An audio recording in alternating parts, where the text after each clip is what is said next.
शिवत्व आयुर्वेद की ओर से आप सभी सुनने वालों का बहुत बहुत स्वागत है। नमस्कार। आज हम एक बहुत ही बुनियादी और दिलचस्प विषय पर बात करने वाले हैं।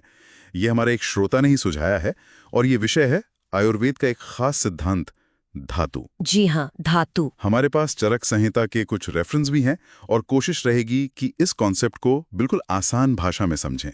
तो चलिए शुरू करते हैं। आखिर ये धातु क्या बला है आयुर्वेद में? बिल्कुल, देखिए ये जो शब्द है धातु, ये संस्कृत के धा शब्द से बना है, जिसका मतलब होता है धारण पोषण यो। धारण पोषण यो, थोड़ा समझाएंगी इसे? हाँ, मतलब वो चीजें जो शरीर को धारण करें, यानी उसको स्ट्रक्चर दें, सहारा दें और पोषण दें, मतलब नरिश करें।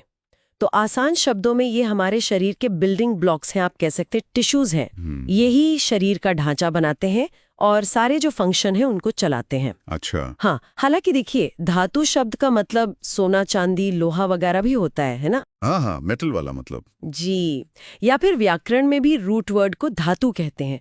पर आयुर्वेद में जब हम धातु बोलते हैं तो हमारा मतलब शरीर के इन टिश्यूज से ही होता है। समझ गया।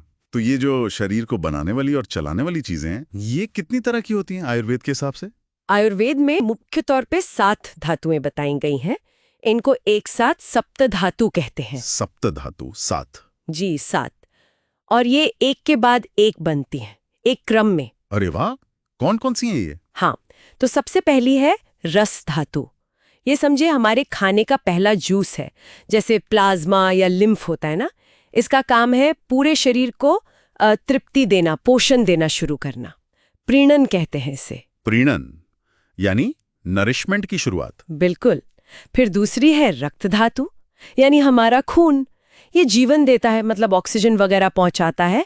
और अगली यानी मांस धातु को पोषण देता है। ठीक है, खून। तीसरी है मांस धातु, हमारी मांसपेशियां, मसल्स। ये शरीर को शेप देती हैं, ढकती हैं, जैसे लेपन कहते हैं। और ये मेद धातु को पोषण देती हैं। मसल्स, ठीक है। चौथी है मेद धातु, यह है फैट टिश्यू, चर्बी।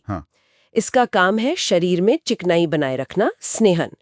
और ये हड्डियों को यानी अस्थि धातु को पोषण देती है। अच्छा, फैट, स्नेहन, लुब्रिकेशन जैसा। हाँ, बिल्कुल। फिर पांचवी है अस्थि धातु, हमारी हड्डियां। ये शरीर को ढांचा देती हैं, धारण करती हैं।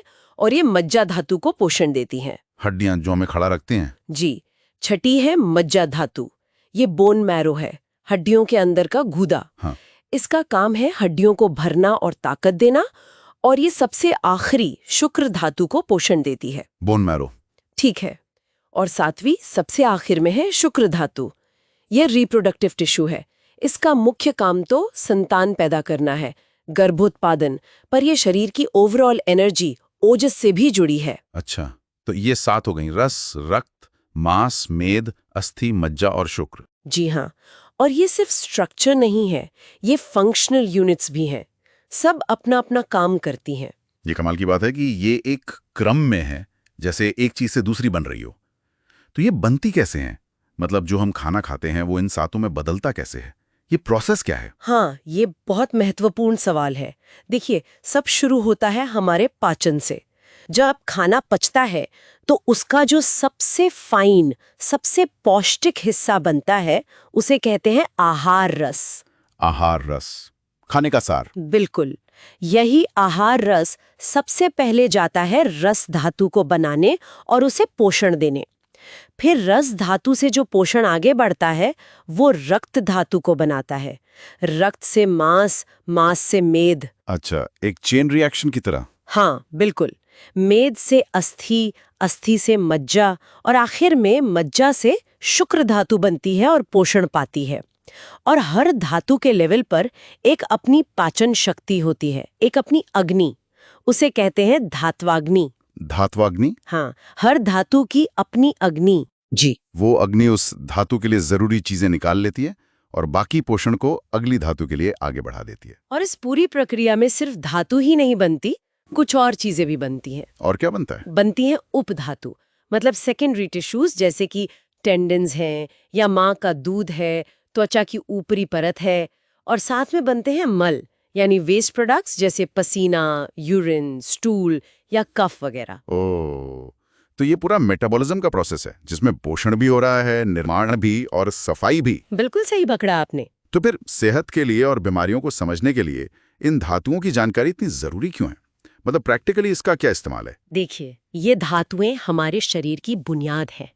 अगर ये ठीक है, बैलेंस में है, तो हम स्वस्थ हैं। अगर इनमें गड़बड़ी हो जाए, कोई कम हो जाए जिसे क्षय कहते हैं, या कोई बढ़ जाए जिसे वृद्धि कहते हैं, या फिर उनकी क्वालिटी खराब हो जाए, तो बीमारियां आती हैं।